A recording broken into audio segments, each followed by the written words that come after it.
C'était une course particulière à laquelle, nous avons pu assister le week-end dernier à Monza sur l'autodrome, le célèbre autodrome italien qui faisait son retour en GT World Challenge Europe Endurance Cup pour cette saison 2024.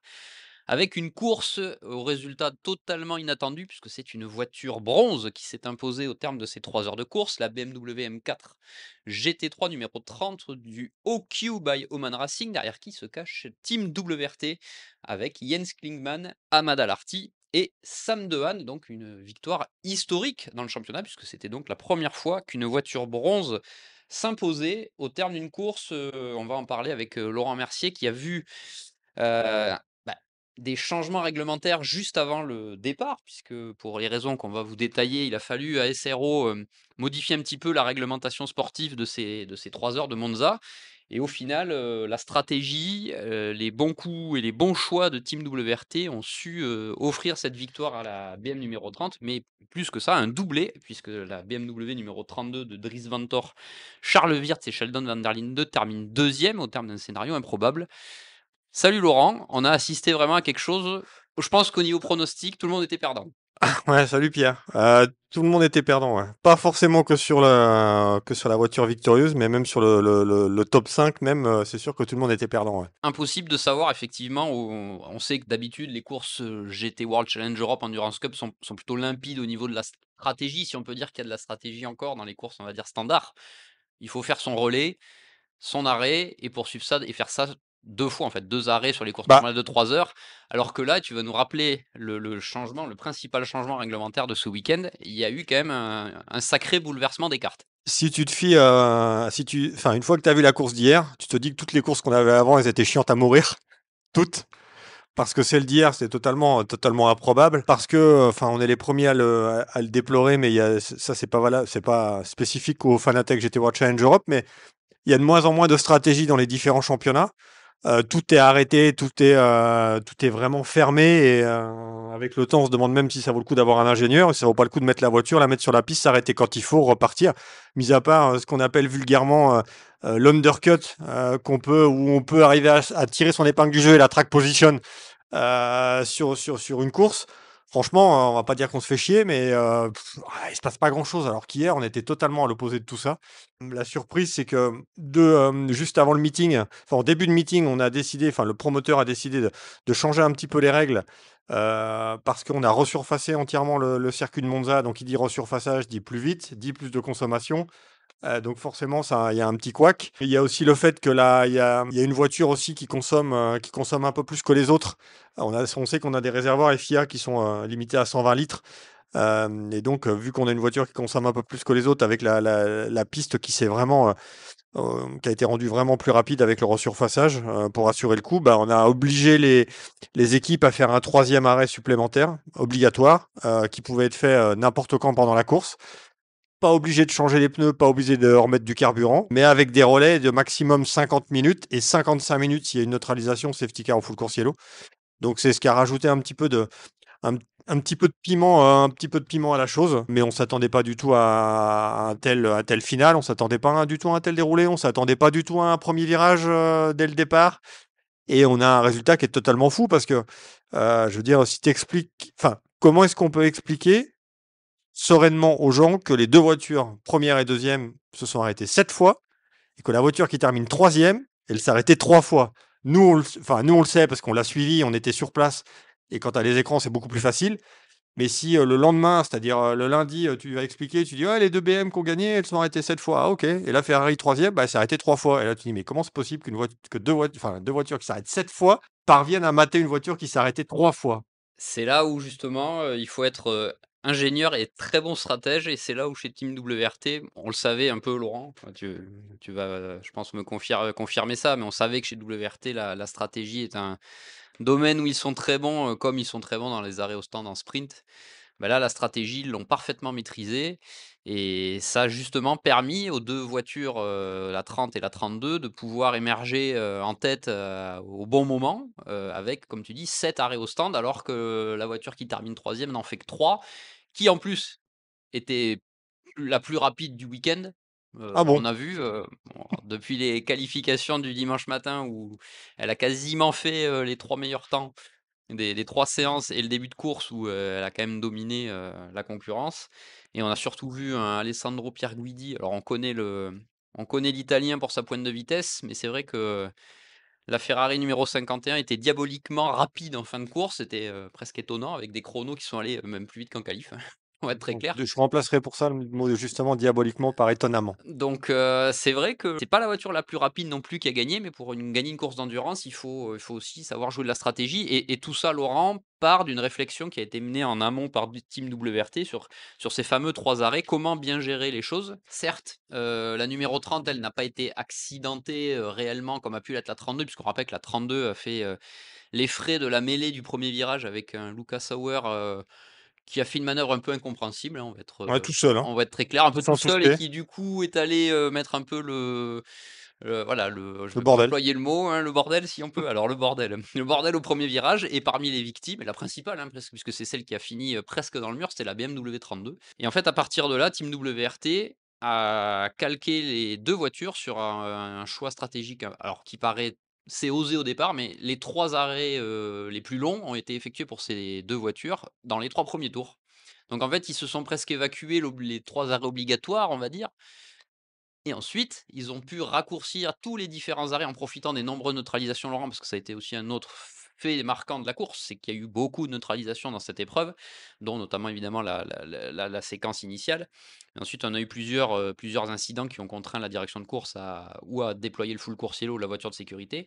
Et à chaque fois, du coup, WRT a su jouer de ça pour faire des arrêts de plus en plus courts, pour effectivement respecter le temps de relais, comme tu l'as dit, de 50 minutes ou de 55 en cas de neutralisation. Quand Ferrari a réalisé son dernier arrêt pour la 51, mais un arrêt long, on va dire, un arrêt obligatoire, donc avec le changement de pilote, ben à ce moment-là, les BMW qui avaient, elles, réalisé des arrêts de 35 secondes, on va dire, sur les derniers passages par les stands, ben là, elles ont pris la position en piste, et si n'étaient pas les plus rapides, ben, on a vu qu'elles ont su résister à Alessandro Pierguidi, et ensuite, la décision s'est faite entre les 2 voitures sur un moment un peu compliqué pour Dries Vanthoor au premier freinage face à une des Audi à Temto et à ce moment-là, Jens Klingmann a pris les devants et la hiérarchie a été, respectée, jusqu'au bout entre les 2 BMW.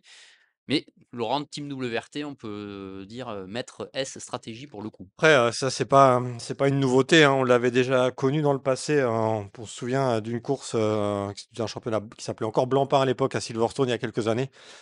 On avait un temps, on devait pas s'arrêter, enfin on avait une fenêtre, je crois que c'était 70 et 90 secondes où il fallait ravitailler, bah, plus de 90 secondes ou moins et qu'il était totalement impossible de ravitailler en dessous, les 70 secondes. On pensait qu'il n'était pas possible. Alors justement, c'était impossible jusqu'à temps que WRT tente le coup, sous l'impulsion, c'était Adam Hardy, qui est revenu d'ailleurs chez WRT, cette année, mais sur le programme Hypercar, où je crois qu'elle s'était arrêtée, l'Audi, alors qu'elle n'avait pas gagné, hein, parce qu'elle avait terminé deuxième, mais je crois que c'était 69 secondes, point 2 ou quelque chose comme ça. Et donc le pari était réussi, et l'année d'après, bah, le règlement a changé. Et cette stratégie, c'est assez marrant parce qu'en début de meeting, on a pu discuter assez longuement avec Vincent Voss. On a fait une longue interview qui sera à lire dans les prochains jours et on parlait un petit peu des deux programmes Hypercar et GT. Et où justement, on parlait justement de la stratégie. Et c'était avant que ce changement soit officiel.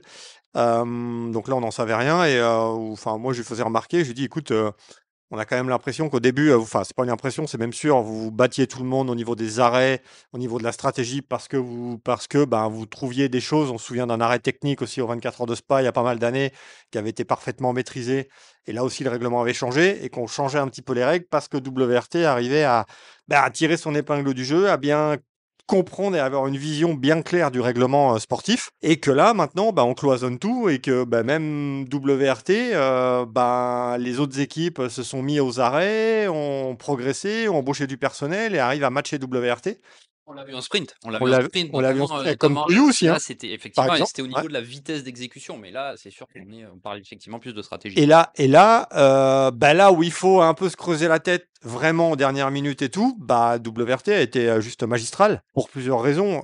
D'une, le règlement qui a été, alors je crois que la 30, c'est toi qui as discuté avec Vincent à l'arrivée. La 30, elle a tenu Alors Sa Alors stratégie qui était prévue. c'est ça, c'est la stratégie qui était prévue en cas de neutralisation rapide. Ce qui a été le cas Ce qui a été avec le cas le et clash sachant que de Lucas Sauer.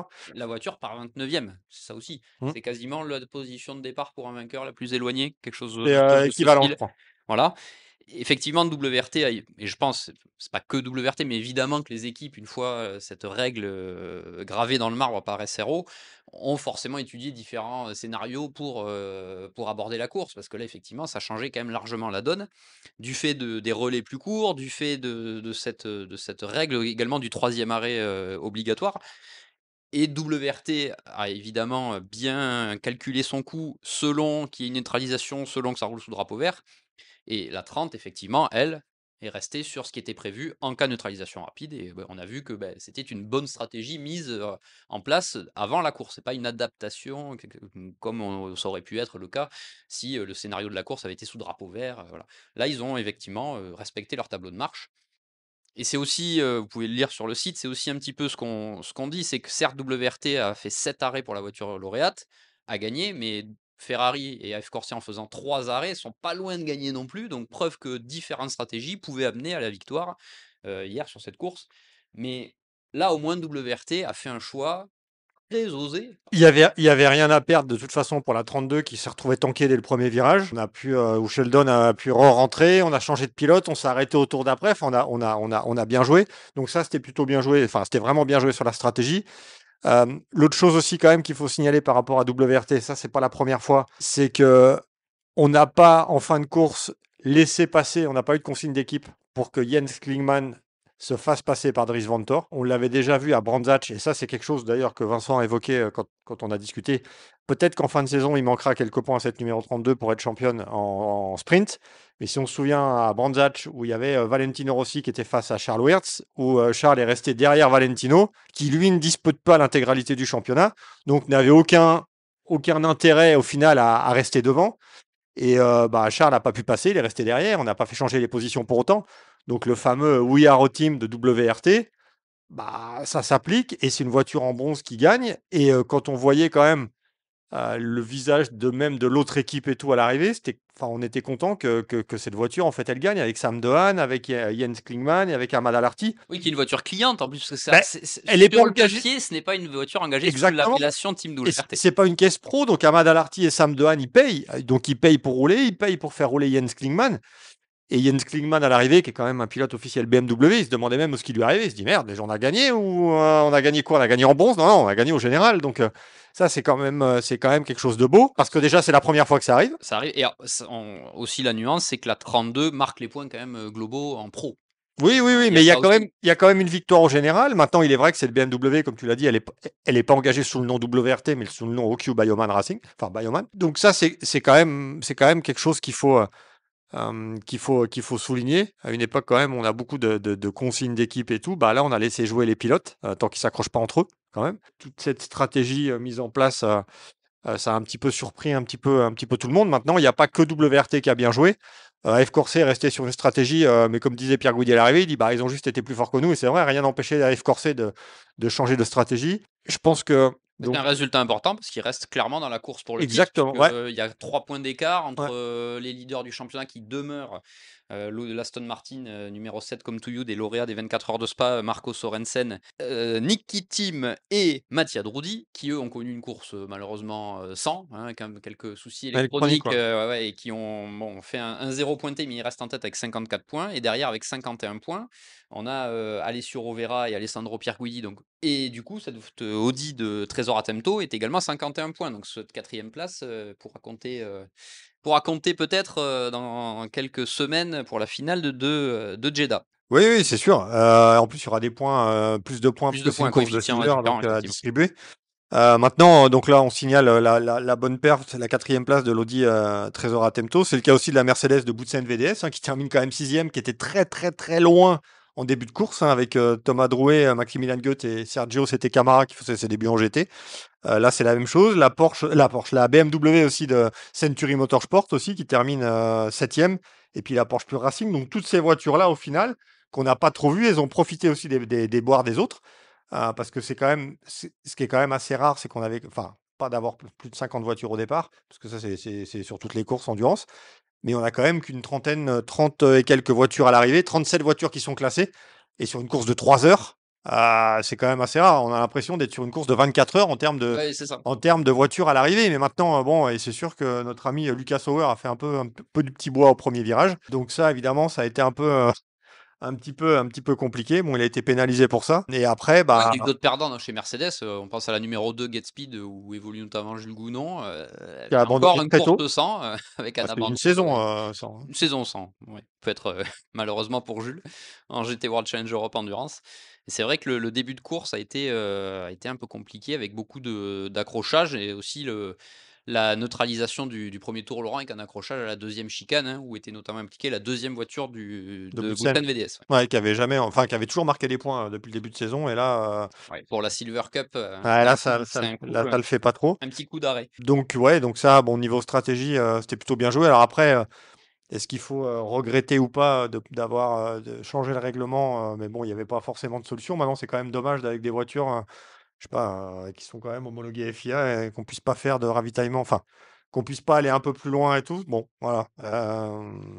C'est un petit peu le couac quand même. Mais pour rouvrir un peu le débat, moi, c'est la question que j'ai posée à Vincent. Est-ce que justement cette ouverture stratégique, ça serait pas quelque chose à généraliser en endurance? Enfin, C'est peut-être un peu compliqué, mais je pense qu'on est d'accord, ça a quand même offert la plus belle course depuis très longtemps. ouais, mais c'est la même chose aux 12 heures de Bathurst où il y a encore quelques années, tu pouvais faire un peu ce que tu voulais, où tout était ouvert et on a tout fermé soi-disant pour une réduction des coûts, OK, pour éviter de travailler. Maintenant, bah, le problème, c'est que la plupart du temps, tu assistes à des voitures qui tournent en rond. En plus, comme il y a une balance de performance, bah, les voitures sont assez proches. Mais quand il y a des écarts, bon, On a vu, Laurent, c'était en essai, hein, ce ouais, week-end où on a eu ouais, 47 voitures dans la même seconde, quelque chose comme ça. ouais, Enfin, donc ça quelque montre, chose d'assez incroyable. quand même que là, les écarts étaient quand même assez serrés. Et c'est sûr, bon, moi, je suis un peu plus partisan pour ouvrir parce que ça donne un peu plus de piment et ça, si les équipes ont des stratèges, bah, c'est quand même pas plus mal. Et c'est pour ça que ça permet aussi bah, de voir une voiture qui roule en Bronze Cup de gagner. Puis enfin, à titre perso, je suis aussi assez content pour Ahmad Al-Arti qui s'est fait un peu défoncer la tête après l'abandon à la sortie de piste au Mans. Parce qu'il y a au Mans, enfin ouais, qui partage son volant avec Valentino Rossi et Maxime Martin. Et comme quoi, il aurait ruiné la course de Valentino Rossi au Mans et tout, ce qui était un peu gonflé quand même, parce qu'Ahmad Al-Arti, ça fait quand même partie selon moi, des meilleurs pilotes, des meilleurs gentlemen, enfin, je sais même pas si on peut qualifier ça de gentleman, mais des meilleurs pilotes bronze. Donc c'est plutôt sympa de le voir gagner une course. Et puis on a les 3 BMW finalement de WRT qui sont dans le top 5 parce que la 46 qui a aussi joué une belle stratégie, bah, elle termine cinquième. Bah, selon Vincent Voss, sans la dernière voiture de sécurité, c'est peut-être pour la 46 au final. Ouais, ouais, c'est peut-être pour la 46. À un moment, c'est même posé la question aussi si c'était pas pour la 32. Bon, il s'en est fallu de moins de 2 secondes, hein, mais ça aurait pu le faire aussi. Et puis après, il y a cette Ferrari numéro 51. On va en parler Bah, forcément de cette voiture qui a quand même alors, brillé tout au long de la matinée et du début de course. Ça, faut être honnête, hein, la voiture, c'était la plus rapide. On a vu le premier relais d'aller sur le Rovera. Il creusait méthodiquement l'écart. non, mais C'était pas déjà, non plus tout a, com- monumental, mais il n'y avait pas de discussion sur les périodes drapeau vert en début de course. Tout a commencé durant les essais où, bon, on sait que chez Ferrari, on a plutôt tendance à se cacher durant les essais. Au moins, quand on a fait les qualifs, on s'est dit, bon, là, ça a dominé. Vincent, en plus, qui vient un petit peu en renfort, a fait le job et tout. La voiture était devant. On était en quoi? En une 44 774, je crois, en Q3, donc quand la voiture était la plus légère. Et on devait être en une 44 794 au cumul. Donc on s'est dit, bon là, c'est pour Ferrari. Donc au niveau des pronostics, je pense qu'il y a pas mal de gens qui avaient mis la 51 victorieuse. Bon, il y a eu l'incident du premier tour, donc qui a un peu embrigadé différentes voitures. Mais au final, le petit, je sais pas si on peut appeler ça bémol, le petit couac, c'est en fin de course quand même, où on a l'impression qu'il y avait la Ferrari et les autres. Alors je veux bien croire qu'Alessandro Pierguidi est sur ses terres et déchaîné parce que c'est un sérieux combattant. Maintenant, il n'avait pas des retraités face à lui. Quand on voit contre qui il roulait, et son meilleur tour en course, en fin de course, c'est en une 44 593, donc c'est plus vite que le temps de la pole, plus vite que les chronos cumulés de l'équipage de la Ferrari. Donc, alors, C'est pas la première fois qu'on voit ça. et c'est pas la On première l'a fois vu qu'on et voit ça s'arrête ça. pas. Et pour être totalement transparent et honnête, à l'heure où on fait ce podcast, on est face à l'entrée, parce qu'on reste en Italie tous les deux pour aller au Mugello là, en fin de semaine et on est face à l'entrée historique de Ferrari. Donc on est à Maranello. Donc je sais pas s'il y a des micros en face et tout qui vont écouter ce qu'on dit, mais ça a surpris pas mal de monde parce que pour être aussi transparent, on va pas donner de nom, mais on a reçu pas mal de messages ce matin de pilotes et d'équipes qui trouvent, qui trouvent quand même ça assez surprenant. C'est vrai qu'il y a une amélioration nette en fin de course. C'est factuel, hein. C'est pas quelque chose Bah, qu'on. puis c'est plus une C'est pas amélioration. notre point de vue ou quoi que ce soit. C'est juste un chiffre qui est flagrant. Donc il y a une BOP, certes. On vous rappelle quand même que pour les préqualifications, cette année, on a un petit peu changé la donne, ce qui est plutôt bien vu du côté de chez SRO. C'est-à-dire que tout le monde part en pneu neuf, tout le monde part avec le plein. Il y a 8 tours à faire minimum. Et on remet pas de carburant. Donc ça permet aussi aux législateurs, et c'est aussi pour ça que cette BOP, elle a changé après les pré-qualifs, avant la qualif, mais ce qui est plutôt pas mal, parce que ça permet justement de bien gérer la chose. Maintenant là, à un moment, on s'est demandé si Ferrari, ils n'avaient pas remplacé la 51 par la 499P, quoi. Parce il y avait clairement cette voiture-là, et les autres, alors ok, il est sorti, il avionnait comme un malade, mais je pense quand même qu'on en avait un peu plus sous le pied que ce qu'était plutôt ce qu'on aurait pu attendre. Ouais, le changement de BOP, hein, effectivement, que tu évoques avant les qualifications hein, de dimanche matin, donc entre samedi soir et dimanche matin, la Lamborghini avait pris 10 kilos, la Ferrari 5, et l'Aston Martin, elle, avait vu son boost augmenter. Euh, la Ford, elle, avait perdu 30 kilos, c'était le principal changement. Des fois, effectivement, on voit des choses qui sont surprenantes, étonnantes. Bah, le truc, et moi, enfin, ça, c'est pas spécifique au Fanatec GT World Challenge Europe, c'est la même chose pour le WEC. Je regrette juste, moi, qu'il n'y ait pas de transparence, en fait, et qu'il y ait un peu une omerta autour de cette BOP, c'est que personne ne veut parler, personne explique pourquoi. Moi, je demande juste qu'on m'explique. Bon, je veux dire, on peut pas venir nous dire, à la limite, ce qu'on écrit sur la BOP, que c'est pas vrai, parce que c'est juste une interprétation qu'on a, parce que personne veut parler, ouvertement. Donc, tant que ce sera comme ça, tant qu'il y aura une espèce d'omerta et tout, et qu'on n'expliquera pas les choses aux gens, bah, ça créera un petit peu de frustration. Si on explique, on dit voilà, on a fait ça, on a jugé ça et c'est comme ça. Bon, ok, on demande pas à rentrer dans les détails, mais au moins que ce soit un petit peu plus clair, parce que là, après, évidemment, on est en mesure de se poser beaucoup de questions. Et on peut vous dire, et ça, c'est pas nous qui l'inventons, que il suffit aussi de regarder les réseaux sociaux de certains pilotes. Vous comprendrez vite qu'il y a certains pilotes qui ont trouvé un petit peu bizarre que cette Ferrari allait aussi vite en fin de course. Juste en pro, je suis un peu alors déçu, pas parce que j'ai perdu les pronostics, hein, mais mais Je pense que tout le monde les a perdus. ouais, ouais, mais bon, on attendait aussi une belle course de la Porsche Schumacher CLRT. Un renfort de poids hein, Avec un renfort de poids ce qui est week-end. Kevin Estre. Bon, Kevin s'est un peu fait surprendre, un petit peu sorti et terminé dans le bac. Dommage parce que cette Porsche avait un bon coup à jouer. Et en plus, quand on connaît la pointe de vitesse de Kevin, bon, voilà. Moi, perso, je suis un petit peu déçu parce que Schumacher CLRT au Paul Ricard sans un problème. Alors, c'est la première année qu'ils engagent une voiture en pro, évidemment, en endurance. Mais il y a eu un petit problème lors d'un arrêt. À Spa, ils se font percuter. Et puis là, bah, il y avait un bon coup à jouer. Et puis au final, ça n'a pas marché non plus. Donc ça, ouais, c'est dommage. Mais bon, Schumacher CLRT, je pense que ça va pas mettre longtemps à aller très vite, même si c'est déjà le cas d'ailleurs. Mais à transformer l'essai, on va dire, en course. Rutronic chez Porsche, hein, pour faire un peu le lien avec la marque. La 96 de Julien Lower, Patrick Niederhauser et Sven Muller. Sven Muller qui a fait un super départ, Laurent, un départ vraiment Ouais, canon, qui a qui a une bien dizaine de placé. places, je crois, hein, au Ouais, ouais, départ, hein. c'est ça, qui remet la 96 vraiment dans le début de course. Mais le problème, c'est qu'il y a quand même déjà un contact dans la mêlée hein, et que l'avant de la voiture a été endommagé, ce qui a largement perturbé l'équilibre aéro de la voiture. Mine de rien, la voiture est quand même bien remontée. On les avait même vus en tête virtuelle, on va dire, au moment où les stratégies différaient, où ils sont repassés en tête. Mais bon, Julien Andlauer devait refaire un passage par la voie des stands, donc ça les a fait reculer au 13e rang en général. Bon, là encore, c'est aussi. Forcément, quand on voit l'équipage, 3 pilotes officiels, on est forcément un petit peu sur voilà, un petit peu déçu de ce que ça donne au niveau purement résultat, hein, rien à remettre en question du côté des Ouais, pilotes, puis que ce soit chez Schumacher, CLRT ou chez Rutronic. le gros, enfin bon, après, on va pas revenir dessus parce que c'était pas à Monza, c'était au Nürburgring, mais la grosse déception, c'est ce qui Oui, s'est passé au Nürburgring avec où là, la voiture était notre vraiment ami cartonnée. David Vidales qui a fait du grand n'importe quoi et qui est allé harponner la Porsche du pauvre Patrick Niederhauser qui partait en pôle et qui avait rien demandé.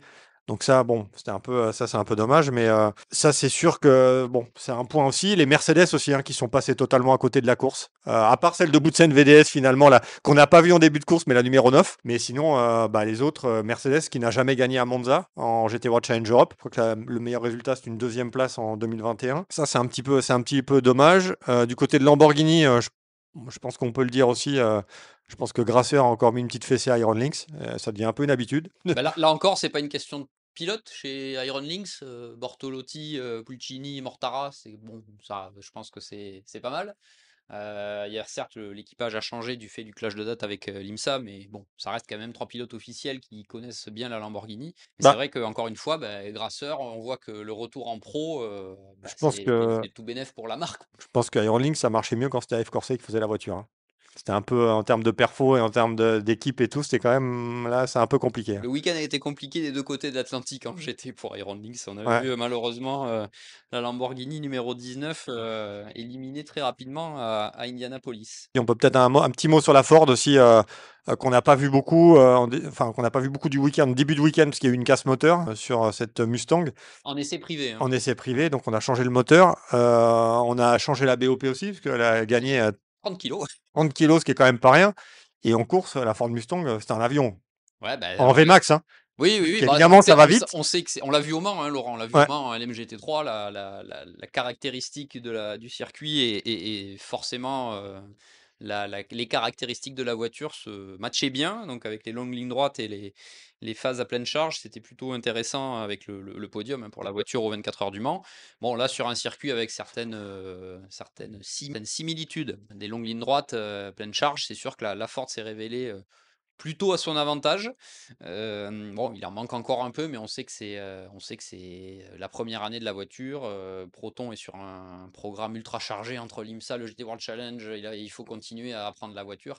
Bon, ça devrait venir au fur et à mesure pour la Ford qu'on a vu au Laurent performante à Indianapolis en GTD Pro, hein. Ouais. Donc, Mais là, ça a fonctionné. Bon, évidemment, comme ça va vite, bah, ça consomme un peu plus, forcément, de fait. Mais c'est une bonne perf parce qu'il y a qu'une voiture, il y a moins de données. C'est pas une voiture qu'on a l'habitude de, enfin, que Ford a l'habitude de faire rouler avec des Pirelli, hein. Ah, on a moins de retours que dans les autres séries où on roule pas forcément avec le manufacturier italien. Donc bon, je pense qu'on devrait en voir un peu plus l'année prochaine des Ford Mustang dans ce championnat. Donc affaire à suivre. Et puis McLaren aussi, la McLaren, c'était un peu compliqué. On a eu encore une fois un super week-end de Louis Pret, qui est vraiment qui a vraiment encore gravi un échelon et qui est vraiment en pointe, qui est toujours, on va dire, coaché par un Stéphane Ortelli qu'on est toujours ravi de revoir. Mais Louis Pret, c'est vraiment bien, mais malheureusement, McLaren, on a connu un souci de portière, on a rentré la voiture assez vite et ils cette ont eu le souci de portière au moment de l'arrêt. C'est ça ouais. voilà, parce que Et la voiture a été touchée dans les contacts du début et c'est en nous voulant ouvrir la portière qu'ils n'ont pas pu. Et Et effectivement, un mot aussi sur celle d'Optimum aussi, qui a été pas mal, notamment avec Fran Rueda qui remplaçait Oli Milroy qui était aux États-Unis. Et Fran Rueda, qui roule pour Optimum en British GT, franchement, a été vraiment très très bon. Donc ça fait partie aussi des belles satisfactions du week-end. Laurent, après le tour de la classe pro, hein, et on va dire du classement général avec les bonnes et les moins bonnes performances du week-end, on va faire un petit tour si tu es OK sur les autres classes. Donc on vous a parlé évidemment du bronze, de la Bronze Cup, pardon, avec la victoire de O-Cube Ouais, et Oman Racing. ouais, juste pour la Bronze Cup, si en fin de course, la voiture de la BM de Century Motorsport de Jack Dennis n'avait pas pris une pénalité de 10 secondes, cette voiture terminait quatrième. Finalement, c'est pas le cas parce qu'elle termine septième à 18 secondes. Mais il y a eu une pénalité pour une collision. Donc là aussi, avec une voiture qui roule en Bronze Cup, hein, avec Toby Saweri et Darren Long. Avec Jake Dennis qui a été encore une fois Très très bon, ouais. performant tout au long du week-end, hein. On l'a souvent vu aux avant-postes, notamment en essai. Alors, En essai. il faut quand même signaler aussi que que les BMW ont des poids un peu différents, puisqu'en Fanatec GT One Challenge Europe, on prend un poids moyen des pilotes. C'est quelque chose qui est un petit peu différent des autres championnats. C'est pas encore le cas, ou c'est plus le cas pour l'instant en championnat du monde d'endurance. Mais si on prend l'exemple, on prend une base la moyenne de 85 kilos et on rajoute ou on enlève du poids en fonction du poids moyen de l'équipage au complet. Et si on prend l'exemple de la 991, la voiture de Century Motorsport, elle est à 1315 kilos parce que le poids moyen de l'équipage est de 92 kilos. Donc, on a enlevé 5 kilos à cette voiture. Et à contrario, si on prend la BMW numéro 32, hein, la voiture de WRT, donc la voiture de pointe, on va dire, avec Sheldon Van der Linde, Dries Vanthoor et Charles Weerts, on est à 1331 kilos parce que la moyenne est de 74 kilos. Donc là, on a rajouté 11 kilos. Donc c'est aussi pour ça qu'il peut y avoir qu'il peut y avoir des changements et des petites différences. On le voit aussi en sprint avec la BMW de Mmh. Century, avec un Dan Harper qui est très léger. Évidemment, s'il roule face à un pilote qui est beaucoup plus, enfin, avec une voiture qui est plus lourde qu'une autre BM, bah, ça peut avoir aussi une incidence, hein. Laurent, comme on disait, un petit tour, des 2 autres classes, hein, la Silver Cup et la Gold Cup. En Silver, c'est, Windward Racing qui l'emporte et qui en plus scelle le titre, Endurance Cup avec, Dan Arrow, Colin Carrezani, Bernard Satia Tanart, Tiracool. Satyen Tiracool exactement. 9e au général, c'est une belle perf, hein, pour la voiture et donc un titre, d'ores et déjà assuré avant la finale de Jeddah. Le podium, il est complété par la Aston Martin numéro 12 de Kobe Powell, Nicolas Bart et Sébastien Ogars. C'est aussi une petite récompense pour Come to You Racing qui a eu une course compliquée avec la voiture en pro. Et c'est bien de revoir la voiture des jeunes, hein, sur le podium. Bah, surtout que, bon, comme Toulouse n'a pas été épargné par les petits soucis, pas forcément sur la voiture pro, je parle d'ensemble, mais sur les autres voitures. Donc là, c'est sûr que le podium doit donner un petit peu de baume au cœur. On avait un petit peu remodelé les équipages pour cette manche de Monza chez Comme to You, mis à part sur la voiture pro.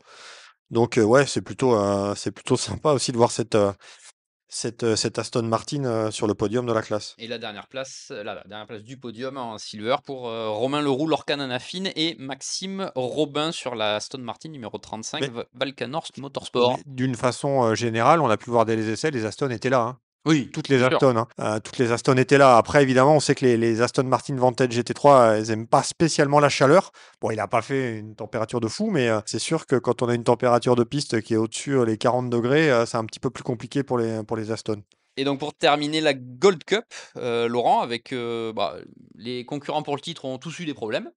Mm. Hein, dans cette classe, que ce soit chez Saint-Eloc ou sur la Mercedes du Almanara Racing by Getspeed, hein, les deux voitures étant vraiment en lutte pour le titre. Au final, la victoire revient à Michele Beretta, Youssouf Ouega et Aryoun Maini sur la voiture numéro 77, la Mercedes Opt Racing Team, HRT donc, devant Jim Pla, Paul Évrard et Gilles Magnus Saint-Eloc, qui eux, Gilles Magnus et Paul Évrard, le duo est déjà sacré champion au classement cumulé endurance et sprint.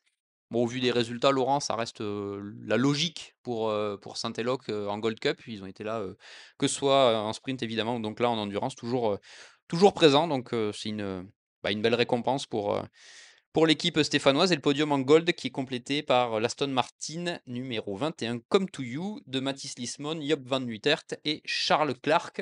Donc c'est le deuxième podium dans les classes pour l'équipe de Jean-Michel Barthes. Donc il reste, même si le titre général est joué, hein, le titre qui combine sprint et endurance en Gold Cup est joué pour Saint-Eloc, il va rester le titre en endurance qui lui n'est pas joué. Parce que bon, Almanar a été contraint à l'abandon, mais par contre, la victoire de la Mercedes HRT, du coup, ça redonne un petit peu de points. Donc on aura le dénouement de cette Gold Cup endurance qui sera donné à Jeddah fin novembre. Laurent, après ce tour d'horizon statistique, on va dire, et aussi donc sur le scénario de la course, je pense qu'il y avait un petit point que tu voulais aborder aussi du fait des travaux qui ont été entrepris à Monza avec un petit point. On a vu une nouvelle surface, on a vu aussi certains vibreurs qui ont Aplani. été aplanis et bon, certains pilotes nous ont même confié que parfois ça enlevait un peu de son charme au circuit. Et il y a un point, toi, sur lequel tu voudrais insister. Ouais, c'est pas spécialement le rond-point qu'ils ont fait à l'entrée du circuit, hein, même si c'est magnifique, mais c'est pas forcément ça. Non, mais on sait que les limites de la piste hein, sont souvent décriées partout sur sur pas mal de circuits, notamment en Europe, ou les circuits F1, on va dire.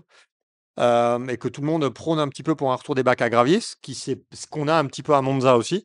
Maintenant, on a quand même plus de bacs. On a des dégagements qui sont quand même bien plus larges. On a vu pas mal de neutralisation. Alors, pas vraiment en course, mais notamment sur les séances d'essai. Parce que si vous sortez de la trajectoire et que vous terminez dans le bac, bah là, faut emmener la dépanneuse, parce que vous ne pourrez pas sortir tout seul tellement qu'il y a de gravier. Donc, on peut pas. Ça dépend si on voit le verre à moitié plein ou à moitié vide. Bon, on n'a pas de track limit. Mais par contre, c'est vrai que ça occasionne un petit peu, enfin forcément plus de neutralisation. Maintenant, on a pas trop le choix. En plus, avec des comme tu l'as dit, des vibreurs qui sont aplanis, on peut passer allègrement dessus. Et puis, on a aussi pas mal de poussière et de gravier qui ont été évidemment portés sur la piste. Il a fallu nettoyer la piste à plusieurs reprises. Donc, mais bon, on n'aura jamais la solution parfaite, hein. On demande de respecter les limites de piste, qu'il faudrait des graviers. Maintenant, on a des graviers, alors peut-être qu'il faudrait de l'herbe. Enfin bon, après, on n'aura jamais la solution idéale. Maintenant, bon, là, dans l'ensemble, ça s'est quand même bien passé, hein. On peut pas critiquer. Mais c'est sûr que ça fait partie des nouveautés sur cet Autodromo di Monza où on reviendra l'année prochaine pour l'endurance, mais encore à une nouvelle date cette fois, parce que ce sera plus au mois de juin, parce que ce sera la manche qui sera avant les Strike 24 heures de Spa. Ouais, Monza qui ouvrait la saison habituellement, hein, au mois d'avril en général, qui a été déplacé là du fait des travaux entrepris sur la piste italienne donc en mois de septembre et qui retrouvera une autre date effectivement au cœur, au début de l'été, hein, au début de l'été pour cette manche de Monza. Laurent, la suite c'est le LMS au Mugello ce week-end. 18 ans après, enfin, je parle pour moi. 18 ans après. Ouais. Écoute, moi ça sera une première en ELMS pour voir. Et aller voir le FIA GT, j'en garde un très bon souvenir du Mugello et du FIA GT forcément. Non, merci Laurent pour ce tour d'horizon des 3 heures de Monza donc qui resteront dans l'histoire, hein, je pense à Ouais. mon point de vue et on espère que les 2 dernières manches de la saison GT World Challenge, que ce soit le sprint à Barcelone pour la finale ou la finale là aussi inédite de Jeddah, seront à peu près du même acabit au niveau suspense. Merci de nous avoir écoutés dans ce nouveau numéro de Track Limit by Minerva Oil, hein, le podcast d'Endurance Info. N'hésitez pas à vous abonner sur les différentes plateformes pour être au courant des derniers épisodes. Et puis Laurent se donne rendez-vous dans un prochain numéro de Track Limit. Avec plaisir, à bientôt. Bye.